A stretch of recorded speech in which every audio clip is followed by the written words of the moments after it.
lihat deh, banyak komentar-komentar jahat yang ada di media sosialnya artis A. Loh, itu udah biasa, bukannya memang resiko jadi artis kayak gitu ya? Loh, kok jadi membenarkan tindakan yang salah sih? Nggak membenarkan, tapi lihat, ada video panda yang lucu banget. Kok kamu jadi mengalihkan pembicaraan sih? Halo Sosius, pernah nggak kamu melihat sebuah tindakan yang kamu rasa itu bukan hal yang benar, tapi orang tersebut memberikan penjelasan untuk membenarkan tindakannya? Kalau iya, hati-hati ya, karena hal tersebut bisa jadi merupakan teknik dari propaganda loh. Gimana caranya? Simak video ini ya. Kalau kamu sudah menonton video propaganda dalam kehidupan sehari-hari, kamu mungkin sudah tahu kalau propaganda bertujuan untuk mempengaruhi dan memanipulasi pikiran orang lain. Manipulasi merupakan cara untuk mempengaruhi pikiran dan pendapat orang lain tanpa orang tersebut menyadarinya. Nah, ada salah satu teknik propaganda bernama teknik regionalization propaganda. Teknik ini menggunakan mekanisme pertahanan ketika sebuah perilaku atau perasaan secara kontroversial dibenarkan dan dijelaskan dengan cara yang tampaknya rasional atau logis untuk menghindari penjelasan yang sebenarnya. Maksudnya gimana tuh? Jadi, dalam teknik ini dipaparkan alasan-alasan yang terkesan rasional tentang suatu isu, gagasan, atau tindakan tertentu. Tujuannya untuk merasionalkan isu, gagasan, atau tindakan tersebut sehingga dianggap sebagai hal yang benar dan tidak perlu dipertanyakan lagi. Misalnya, seperti statement yang dipaparkan oleh pemerintah untuk menenangkan atau mengelabui rakyatnya. Ada beberapa tujuan dalam teknik rationalization ini. Pertama, ada untuk membenarkan tindakan atau mengurangi kesalahan.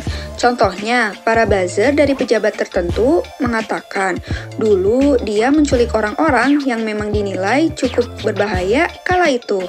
Pernyataan tersebut bisa memanipulasi pikiran seakan apa yang dilakukan pejabat tersebut saat itu dapat dipahami karena ada alasan-alasan tertentu.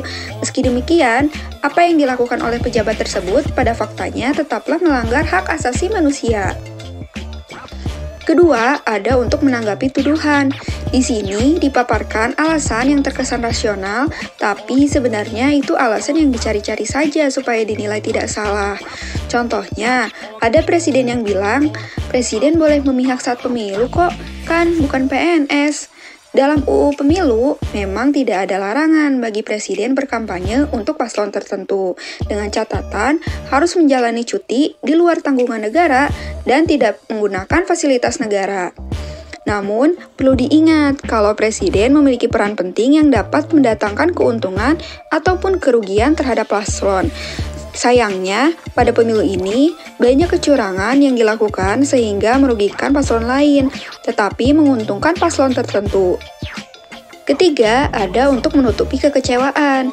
Misalnya, ada pejabat negara yang membatasi subsidi BBM demi mewujudkan program kerjanya. Jadi, kekecewaan rakyat bisa ditutupi dengan makan siang gratis. Atau ada wali kota yang bilang kalau 5 harimau mati di kebun binatang adalah hal yang wajar karena usia.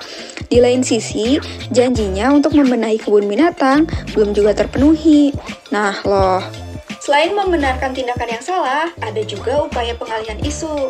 Teknik ini dinamakan red herring propaganda. Tujuannya untuk mengalihkan perhatian supaya isu yang penting dibicarakan tertutupi isu lainnya.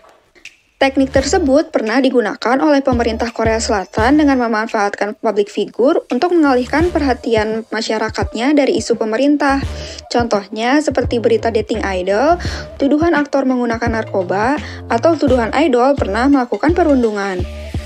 Nah, dari dua teknik yang sudah dijelaskan tadi, bisa kamu bayangkan dampak buruknya kalau orang-orang nggak dapat berpikir kritis dalam menanggapi berbagai pernyataan yang dikeluarkan oleh pemerintah.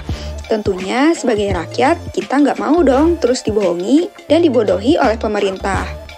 Maka dari itu, kalau ada pernyataan-pernyataan yang menjelaskan permasalahan tertentu, jangan langsung diterima mentah-mentah ya, Sosius. Periksa lagi kebenarannya supaya kamu nggak termakan propaganda.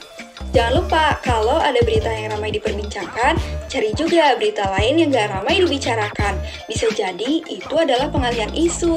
Lakukan berbagai upaya supaya kita nggak jadi korban propaganda. Aku Lisa dari Sosiologi Perspektif. Terima kasih. Jangan lupa like, comment, subscribe.